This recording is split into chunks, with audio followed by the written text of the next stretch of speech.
howdy there, pipe pals and gals.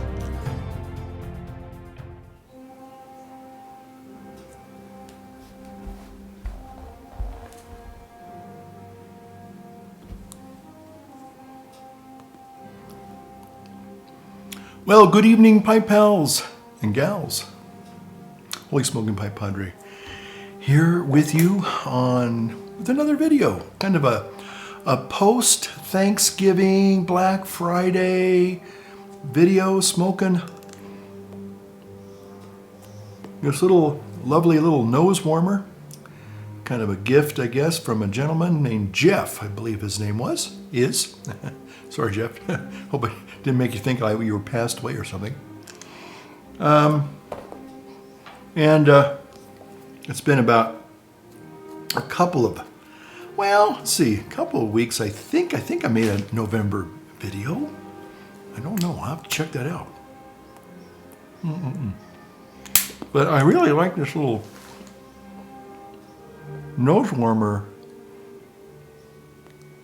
pipe. Beautiful little thing. It's kind of this little beautiful wood and kind of some acrylic here going on. I mean, just a beautiful, beautiful little pipe. And I like it because I can do this. Talk and smoke at the same time. What a concept. Love it. I know some people, there's a couple of our YouTube brethren that are really, really good about doing these kinds of smoking and talking videos. And you know who they are. You know who you are. And it's funny because I have never really been I've been the kind of guy that kind of would enjoy, smoking the pipe, puffing on it, sipping on it. And then just talking. But this one really lends itself to kind of just clenching it there in your old gob there and just go for it. Just go for it. Now the only problem with that is when you hit certain letters, like P letters, I'm afraid it could spew ashes. So that's one of my concerns. And I'm smoking in it tonight. I have this bag of these autumnal blends from Boswell's. There's one in here called Bear Blend, which I'm just absolutely intrigued with. But I thought I'm gonna wait just a little while longer. But I got a Boswell's Northwoods burning in the old briar tonight. Boswell's Northwoods burning in the briar tonight. All right. So I hope you're all well. Hope you didn't have too much of a tryptophan overdose yesterday with all the turkey and all the carbs. I'm actually kind of thinking,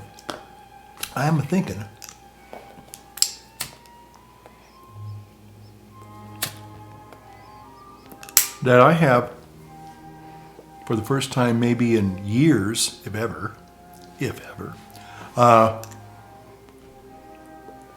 kind of setting myself up to be the first holiday season where I actually might, instead of gaining 5 or 10 pounds, like I've done so many years before, I actually might be not gaining anything. I'll talk about that maybe in a minute or two.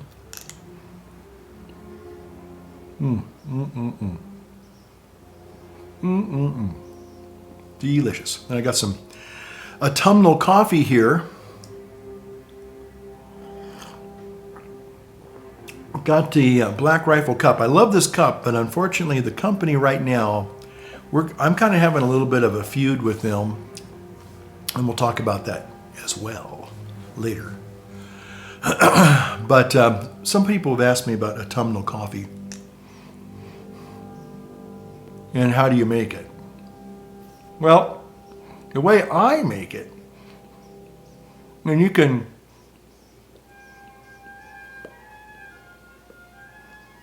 make it any way you like, really. But I mean, you can take I like these flavored Don Francisco coffees. They're not sweetened, but they have a flavoring. I like the butterscotch toffee, the vanilla nut, the hazelnut blends. They're very tasty, especially with a little dollop of cream in there, don't you know? But to make autumnal coffee, what you do is you just get some spices from the old cupboard. And here I'm talking allspice, a little bit of cloves, and some allspice. You just put a little dash in your coffee basket when you brew it. And Bob's your uncle. And it's pretty tasty. I don't know. Oh, yeah. I was going to say, the reason why I make autumnal coffee is that's my poor man's version, if you will, of pumpkin spice latte without the sugar. So that's what I like it. This is good. You know, I got to tell you, I'm a little concerned tonight because I guess the news on the street in the last 48 hours is that there's a brand new variant of COVID out there called Omicron. And apparently it's worse than the Delta. Now my question is, how did you go from D to O? I mean, I'm wondering if other variants have been creeping up throughout the last year or so and they just never made it to the big times. Because now we've got Omicron, which is, obviously, further down the chain, the letter chain than D. So we missed Echo or EchoCon or whatever. I mean, I know how to do the phonetic spellings of military, Delta, Echo, Foxtrot, Golf, Hotel, India, right? And O in military parlance is Oscar, not Omicron. Now maybe in the UK, maybe in UK military they say Omicron instead of Oscar.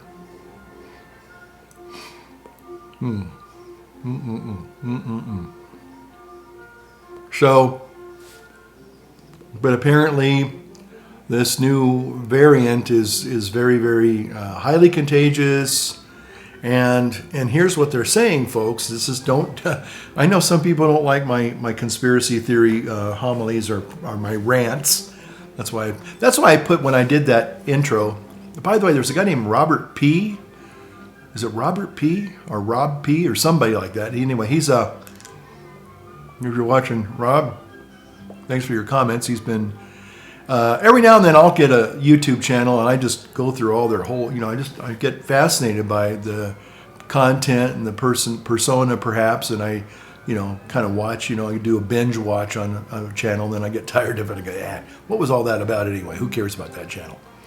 I've also noticed that my quote unquote subscriber list or whatever has kind of been cut in half. I mean, I've been hearing this from other conservative voices out there on YouTube, so I'm not too totally surprised, but I'm not overwhelmed by it. It's like, oh well, I don't make any money doing these videos, and some people say good because you stink, or you wouldn't, you'd be starving, buddy, if you were planning on making YouTube a career.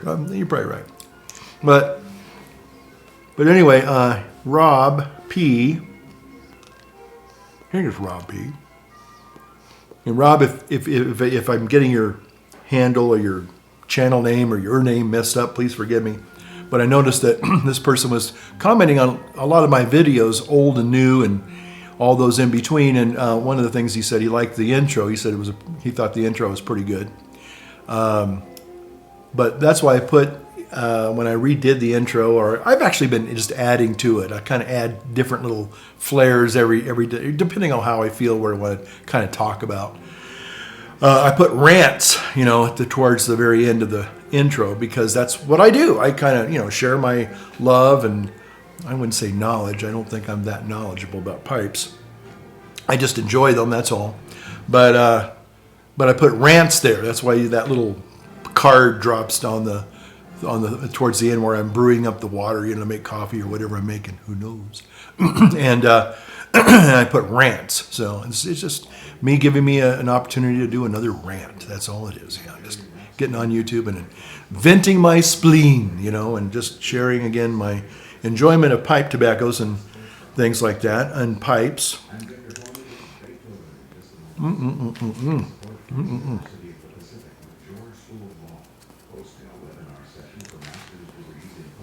Is it still going? Do I have to relay? Looks like I got it. Okay. That's good. So, that's tasty. I think, I guess one of my concerns about the Omicron variant is,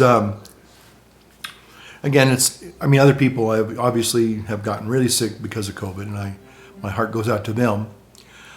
But, the one persistent thing that I've kind of feel like I've gotten a little bit of wounding from or injury from is the sense of loss of taste and smell.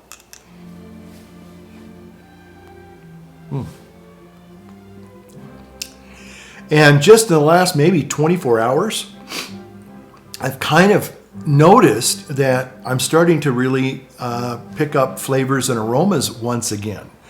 I mean, I had the basic flavors, sour, sweet, bitter, and savory, I guess. Or what is it about? Bitter, sour, sweet,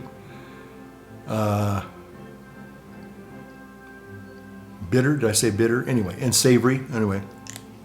So, yesterday, being Thanksgiving,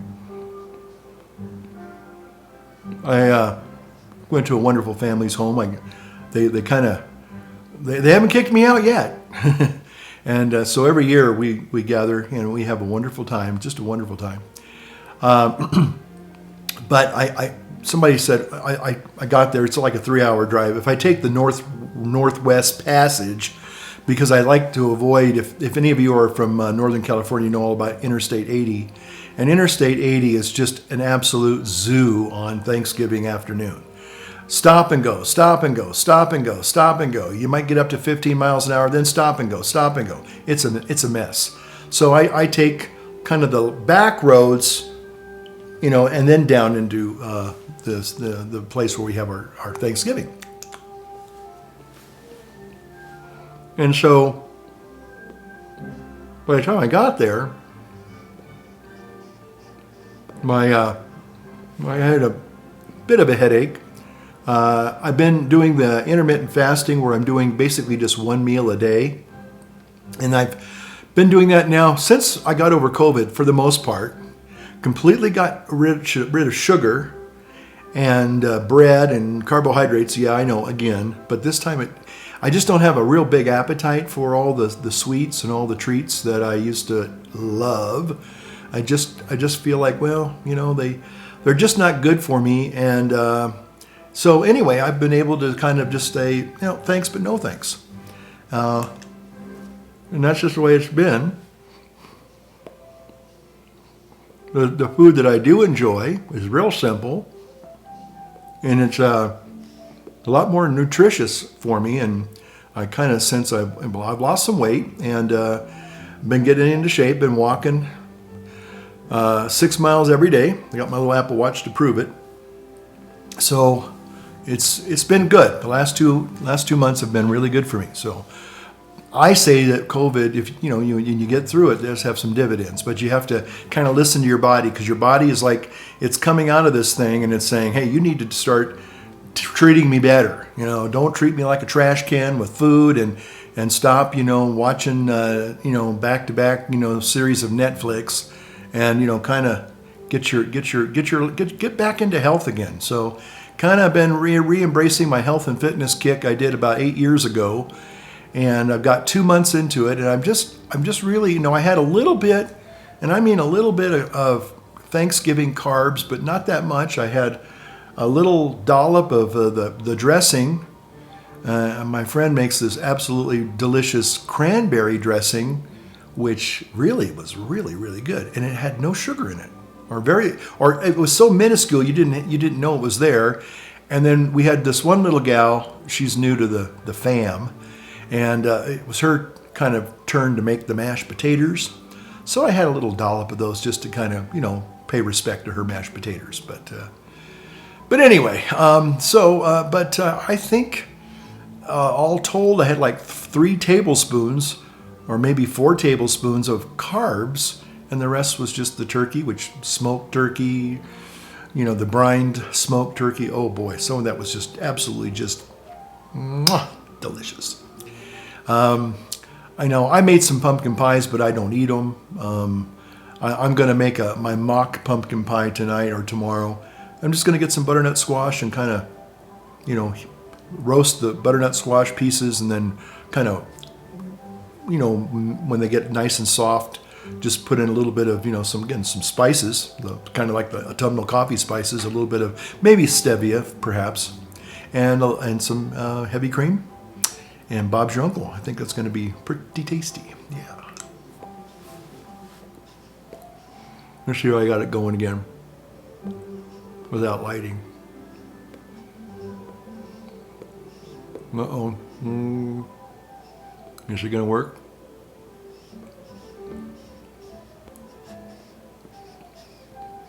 Looks like it's coming back. Okay. All right. That's a cute little trick. You just kind of blow like a little balloon into the bowl, and then you just breathe. Just breathe. And there it is. Fire comes back. Now, if you let it sit for 5 minutes, that ain't going to happen. But if you kind of do a lot of talking like I do, and oh well. Okay, so let me get a little sip of coffee here. Yeah. So,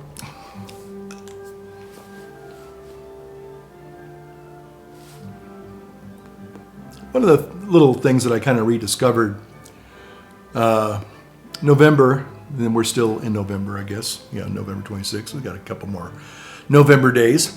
In addition to being Turkey Day, it's also a very significant birthday in my life.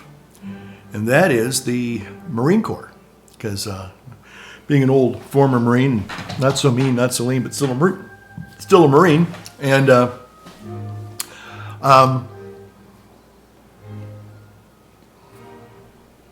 one of the TV shows that I remember when I was about 7 or 8 years old, growing up, was a show called The Lieutenant. And it was written, the scripts were written by none other than Gene Roddenberry. And the main character in The Lieutenant is, are you ready? Lieutenant William, or Bill T. Rice. Not to be confused with Captain James T. Kirk. Because the T in both William T. Rice and James T. Kirk is Tiberius. I'm sure you knew that. And if Gary's watching, I know Gary knows all this stuff. Gary's a walking encyclopedia of Comic-Con kind of stuff. Sci-fi and all that. And been pretty intrigued about that new presentation of Dune. I've never been a big Dune person, but from what I can tell, they're kind of saying that this is sort of like Star Wars was for me when I was a young kid or young guy, and this is kind of like the new Star Wars kind of a thing. I don't know. I'd have to wait and see, but they're saying it's actually quite well done. So I am probably looking forward to maybe seeing that. But anyway, this TV show called The Lieutenant was all about, obviously, a Marine Corps lieutenant, played by an actor called Gary Lockwood, and he also played the second lead in 2001: A Space Odyssey. Interesting. And he also played, the character William T. Rice then I think played Captain Pike in one of the, what do they call that? The promo for Star Trek, you know. So, interesting. But anyway, I had noticed that the lieutenant was, you were able to see some of the episodes on YouTube. And just like I think you can see, I don't know if you can see them now, they're probably now syndicated where you have to buy them or get them on a streaming service, you know, but you got to pay to see them. But for the most part, some of these older TV shows are kind of up there for grabs for now. If they get a following, I guess they could probably, you know, say, no, we're going to make people pay to watch this because obviously more people want to watch it. But it was just interesting to see this, and I saw it, like I said, about maybe a year or so ago, saying, "Oh, that's available. You could watch that." And I remember just clicking on an episode just to kind of say, "Do I remember this TV show or what?" Well, anyway, the thing is that I don't really have. I mean, I remember the title, and I remember some of the you know, but I didn't remember the stories. And again, some of the stories.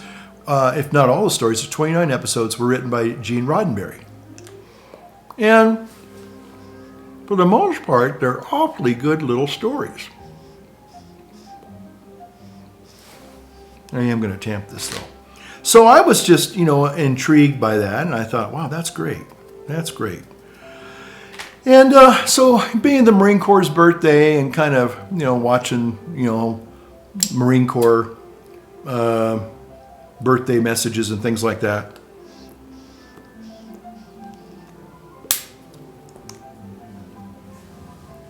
I just was really kind of intrigued by how well I think the series has held up.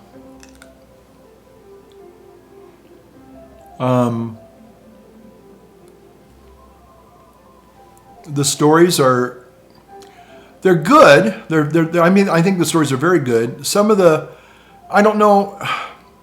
Again, it's hard for me to really be objective because, you know, some of the things that you see portrayed. I mean, whoever was the advisor, I think, did a really good job on that TV show.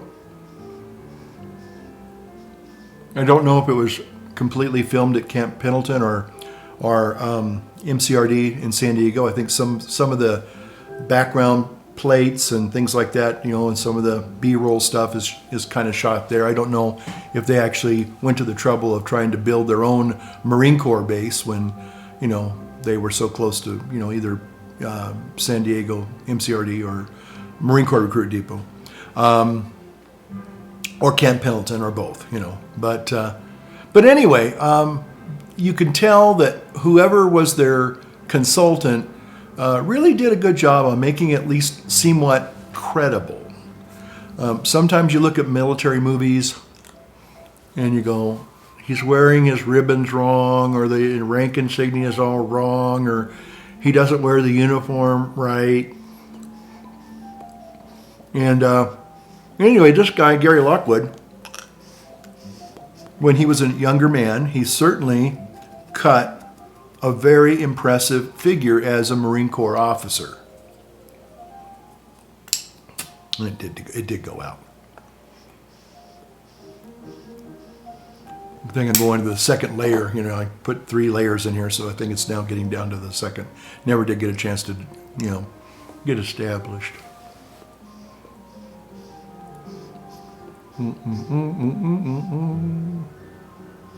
So I just thought it was. I think I watched maybe 10 episodes in the last week, so maybe one a day. But it's you know, and again, some of the themes certainly were more related to what we were going on in the 60s, you know, the Cold War and all that stuff. And kind of the comparing and contrasting the lieutenant's professional life as opposed to maybe his private life where, he's interacting with civilian people who maybe don't like the military, or especially the Marine Corps, that kind of thing, or, they don't, they kind of just have that sense of, kind of like whether there were peaceniks or hippies or whatever. Or just people who had a different view of America and the world at large. And they have some of those themes that I think is kind of interesting. It makes it a little more open-ended to where it's not just, kind of like you look a lot of at these old TV shows and they're clearly, unless they're like Twilight Zone or maybe Have Gun Will Travel, which, of course, that's in another time area altogether. But, some of the issues, there was even one about a woman, being in combat, going through combat training, and some of the Marine officers were kind of like, kind of raising their eyebrows, like, why are we even bothering to have a woman go through combat training when they're not clearly to be in combat, although this was a different country. And so some of those people in a different country, they did have women in combat roles, where I think now we are starting to do that. I know the Army has had integrated training, and it looks like the Marine Corps is kind of now going the same way. I don't know if that's a good thing or a bad thing. We've always had women Marines, but they had specialty occupations in the military. They weren't combat, but now apparently I guess they are.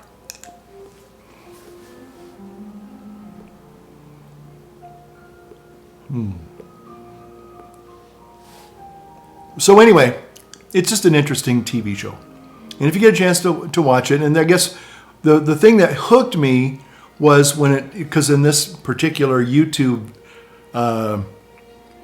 channel, they make it very clear that Gene Roddenberry wrote these scripts.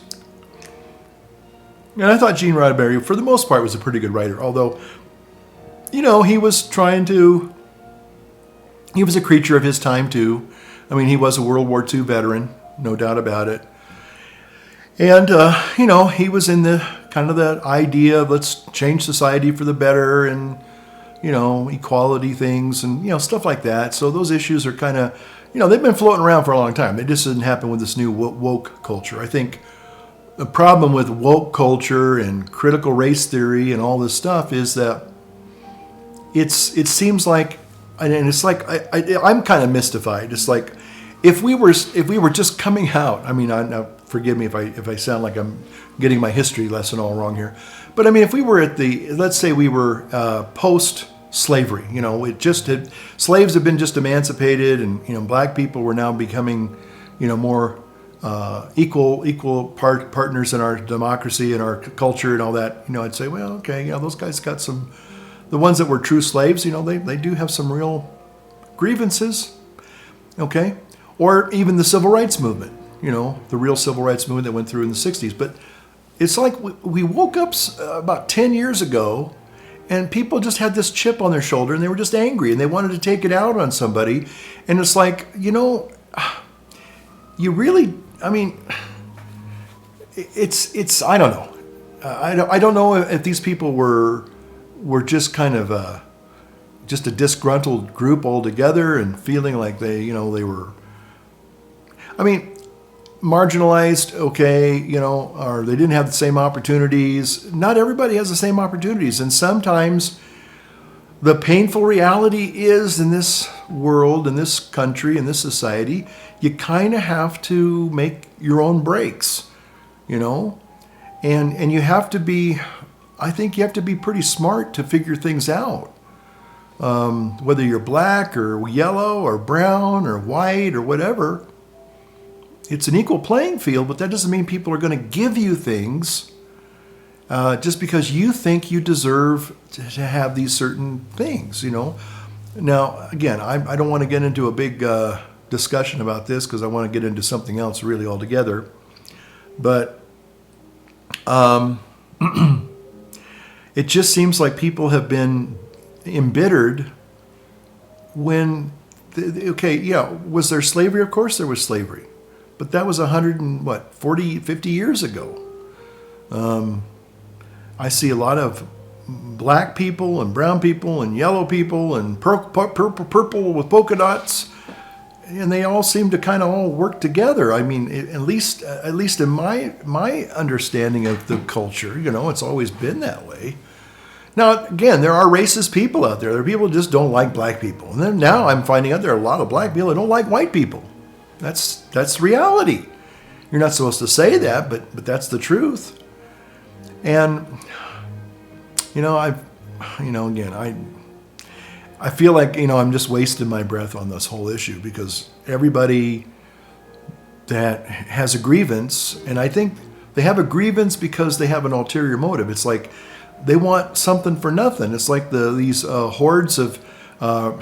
It's kind of weird. It's without the machine guns. It's almost like 1920s again. It's like. Here in California, it's kind of like this lawlessness is just running rampant, and these people are organized crime. They're just basically smash and grab, and they're not. That's all they do is they go in there, whether it's a big screen TV or a Cartier watch or whatever it is that they want.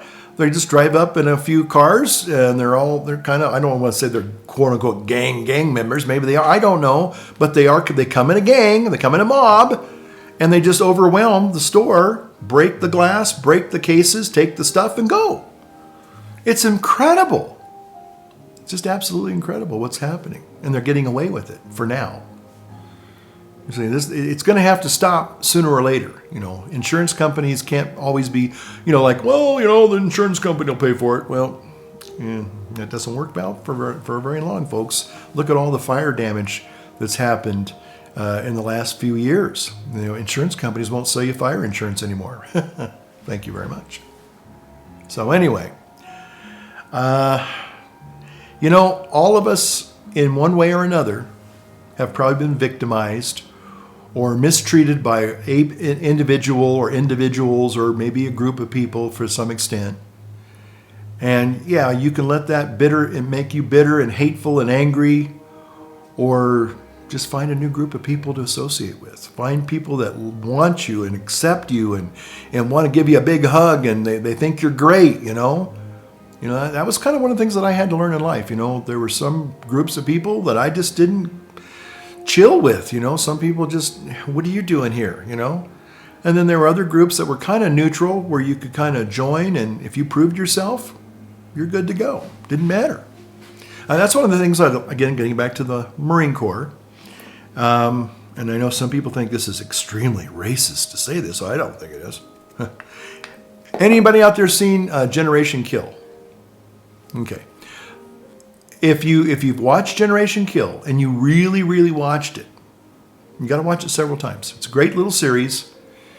Some of the things in there I certainly don't endorse. There's a couple of scenes in there that are pretty blasphemous. Don't like that. But that's our current culture. They think that all religion and all Christians are bad and evil, and we got to stomp these people out because they're useless and totally worthless. There's a segment in there where they do that. But as far as the racial thing goes, you have to watch that, because that's what I kind of learned in the Marine Corps. And I'll just summarize it by this: one Marine Corps drill instructor, like the first couple of nights we were there. And in our new platoon 3119, and they're doing the fire watch thing, and the DI's walking around, and he's making sure that the guns are locked up. We had guns, real guns, and making sure they're all secured, making sure all the inmates, the recruits are in their racks, where they're supposed to be. And so he's walking around with his flashlight, and that kind of thing, and he just said, "There will be no racism in my Marine Corps." And we're like, okay. Racism just wasn't a part of my life, okay?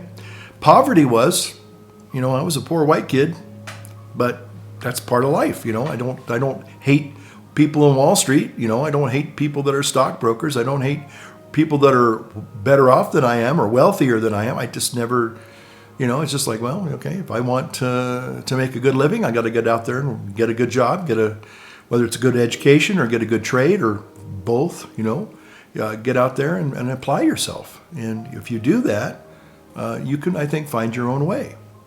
But I'll never forget, he said, in the Marine Corps, we don't have racism. Everyone in here is green. Just some have black vinyl tops. Thought that was a cool way to look at it, And I've had black friends, and I've had yellow friends, and I have brown friends, and I have, it's just not an issue. It shouldn't even be an issue. And I think there are people that are just using this whole quote unquote racial thing is a way to divide, is a way to kind of maybe even, I don't know, divide this country. It's just really sad. So anyway, what I did want to talk about tonight has to do with this here. And as much as right now, I'm kind of boycotting Black Rifle Coffee because about a year or so ago, when this young man, Kyle Rittenhouse, defended his life using, he had to use lethal force to do it. And I guess he had been taken to jail, and he happened to have a Black Rifle t-shirt on there. And at the time, I thought, hey, that's kind of cool. That's my coffee brand. Not to say that Black Rifle Coffee was supporting his defense. In fact, this is why I have a grievance against them. I think they did everything in their power to distance themselves, saying we don't support that kid. When all they probably needed to do was say, hey, he's wearing one of our T-shirts, but that's not our business. It's like, hey, it's a free country. If he wants to wear a Led Zeppelin T-shirt, or if he wants to wear, whatever, there's no real correlation. It's not like a support kind of a thing, and don't read into it like that. You can say, and I think that's all they needed to say, but they did everything they could. And I think even after the verdict, they still were, again, a lot of these people are just drilling down even more to say that, this verdict was wrong. And, it's like, folks, all you got to do is look at the video. All you got to do is listen to the testimony. It was a clear-cut case of self-defense.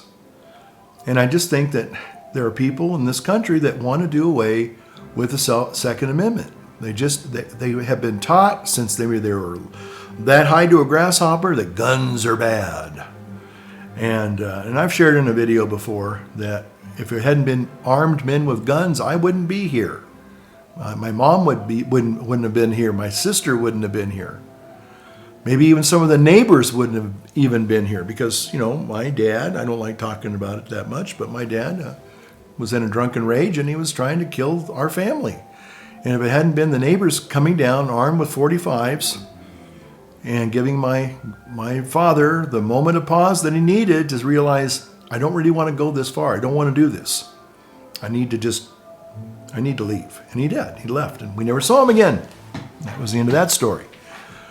But I am so grateful that those two gentlemen, neighbors, father and a son, came down, and yes, they were armed, and they had every intention of not killing him intentionally, but had he started to attack them, and they had to fire in self-defense, he had a big club. He was beating people up with this club, which could have killed somebody, hit somebody in the head, bang, you're dead. They said, no, you're done. You're done here. And I'm grateful. I am so grateful that they were armed. I'm grateful for the Second Amendment. I think most law-abiding Americans probably at least have one gun in the house. They probably don't think that much about it. They just, it's there just in case, So anyway, I just have been very... at first, I was very upset about this whole, doubling down, drilling down, this whole angry, Kyle Rittenhouse is a white supremacist and all the lies, all the misinformation. And I kept saying to myself, what does this remind me of? What does this remind me of? What does this remind you of? And it reminded me of this other young man, Nick Sandmann. I mean, the very first night he was denounced as a racist because supposedly he was the one intimidating and harassing this poor Native American. And it was just the opposite, folks. It was the opposite. It wasn't, he just stood there and everyone goes, oh, I hate that kid. He's got a smirk on his face. I'd like to punch that face. For what? Because he just stood there. What else are you going to do? Sometimes when you get in those situations, and I get in those situations sometimes as a padre, people get angry at you. They just walk up and they just start yelling and screaming at you. Especially if you talk about abortion or, you kind of talk about the church's teachings on these other issues. People don't want to hear it. And they will definitely let you know. They'll kind of take your, they'll let you know their displeasure real fast. And sometimes they get very hostile and you don't know what to do. So you just stand there. You don't want to react. That's the worst thing you can do. Even trying to say, I'd be glad to talk to you about it. No, they'll scream even more. They'll cuss you out. I've had it happen many times. And the only thing you can do is maybe stand there and just kind of, you're not trying to smirk. You're trying to put on a non-threatening persona. I'm a nice guy. Don't attack me. Hey, I'm not going to hurt you. I'm not hostile. I'm neutral. I'm trying to be, I'm not trying to be your enemy. I'm not trying to be your foe. I'm just trying to be, who I am. And yeah, sometimes people do get that a nervous grimace, because they don't know what else to do. So Nick Sandmann just stood there and took it. That guy was standing in his face with his nasty breath, and beating a drum in his face. What's the kid supposed to do? I think a lot of guys out there said I would have punched his lights out. Kind of said, hey, you're violating my personal space. Boom! Maybe he would have been justified to do that. I don't know. But he was 16 years old. He was just a young kid. He was going there for a pro-life rally. He was there in defense of innocent life in the womb. That's all he was doing. And the horrible thing was his own bishop denounced him as a racist. His bishop. I mean, that bishop couldn't get on TV fast enough to denounce this kid. And the other thing I'll say I kind of learned in the Marine Corps is that, and I might have said this in other videos, I'm sure I have to some extent, is that you learn to work with people, even if you personally don't like them. They're part of the team. And maybe you don't like them because of their skin color. Maybe you don't like them because of their religion. Maybe you don't like them because of their, whatever it is you don't like. The Marine Corps kind of teaches you to be objective. In fact, a good Marine, I think even a decent human being, you really try to be objective about things like this. Because you don't know all the facts. I don't know all the facts. But why do we, talk about lynching people in their, character lynching. That's what a lot of these people are doing. And so Nick Sandmann, I don't think is going to have to worry about working another day in his life. God bless him. And it looks like Kyle Rittenhouse is if I was the current occupant of the White House, I probably might be just a little bit nervous because they asked him about, what the president said, and finally he had his time to, after the trial, he had the opportunity now to speak publicly, and he just said, well, and this was the shot across the bow, my lawyers are looking into that defamation of lawsuit character. Yeah. So all I can say is that it's probably justified. So, but, unfortunately, we live in such a politically divided country these days, and I don't know how it's ever going to get resolved. You know, because a lot of this stuff just is, I'm going to turn this down just a bit. It's unnecessary. I guess that's what I'm trying to say. It's unnecessary. There's no reason for this acrimony in our society. You know, everybody with the exception, I mean, there are some exceptions, certainly. I'm not saying everybody's on an equal playing field, but if you're a person who's struggling in life, you know, that's why I think the books by Jordan B. Peterson and some of his little videos all about personal responsibility, you know, if you're going to blame the world for everything, I remember the phrase that I remember growing up with, and maybe you guys and gals who are maybe my age or maybe a little bit younger, maybe you heard this phrase: the world doesn't owe you a living.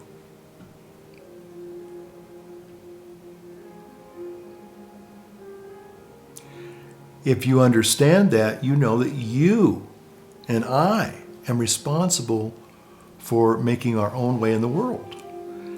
And let me tell you, there are lots of opportunities out there. There are lots of opportunities. And,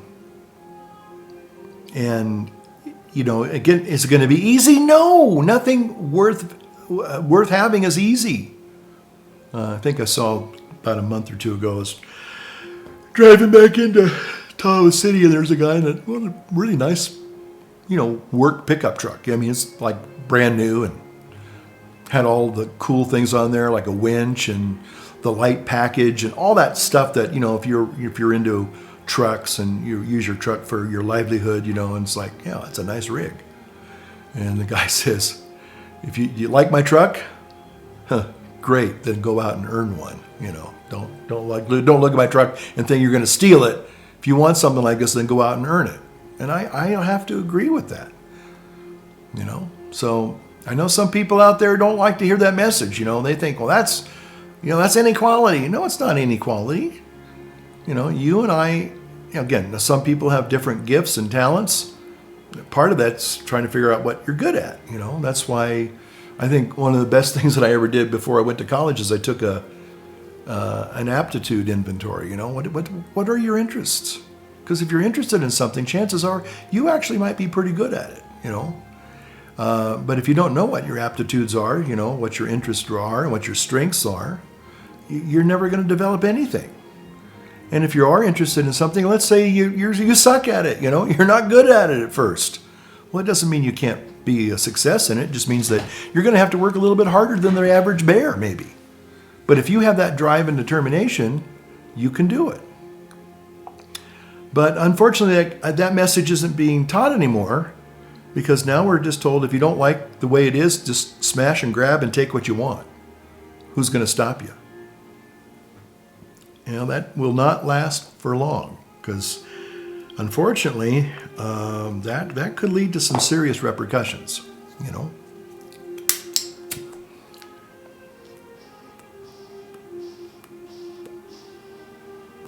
So, I think I've exhausted everything I was going to say in this video. And as I do that, let me just say thank you for spending some time with me. I hope you were able to enjoy a pipe or spicy cigar, you know, maybe. Perhaps you're a cigar person. That's okay too. Every now and then I'll light up an old stogie there.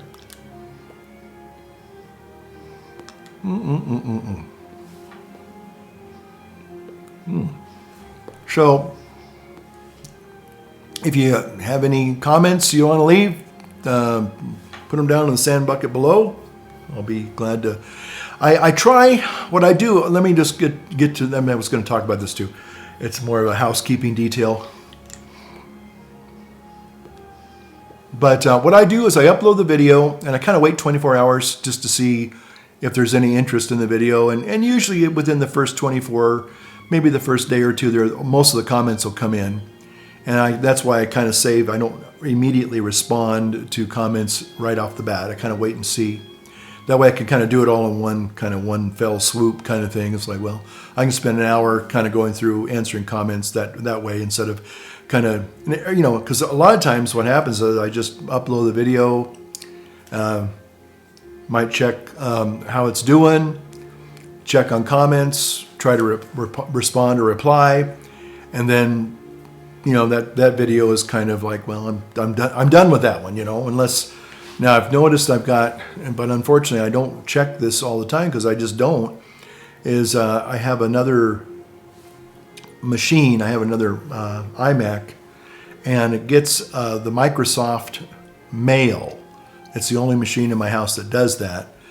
And so every now and then I'll check that because there'll be a little number there, like 6 little things, and I'll look at that and I go, oh, okay, somebody's been watching the videos, but I haven't quite figured out how to respond on Microsoft Mail or Microsoft Outlook. So then I'll go back to the original video if I have time, and I'll find that comment, and then I'll try to respond on YouTube. But anyway, so if you feel like I'm not paying attention to your comments, I apologize. I'm actually, like I said, this is the way I do it. This is the way I manage the channel. And maybe some people just, some people might find older videos and compare and contrast and say, oh, you were fatter then, or you're skinnier then, or whatever it is, or, that's a different, looks like a different background, or, they'll make comments like that too. And it's like, well, yeah, I've moved. I've started this channel about, 11 years ago, 12 years ago? Couldn't be 12 years ago, could it? Well, 11 years ago, 10 years ago, I think, So anyway, but I appreciate all of you. Thank you. I'm grateful for all those of you who have been watching through the years. One guy said, hey, I didn't know you were still on, and you got deleted from my subscriptions, and I just found that you were still back on there, and I'm glad to see you're still kicking and alive and still making videos. And, it's like, yeah, I'm still here.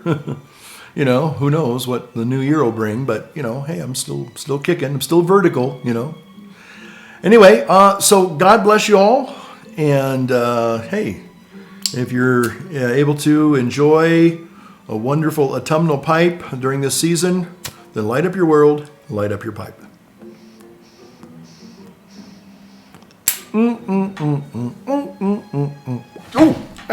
That's what I'm talking about, those ashes. That's why I don't usually do the talking with the pipe in my mouth, because I spew ashes sometimes. Okay, until next time, we'll see you. Take care.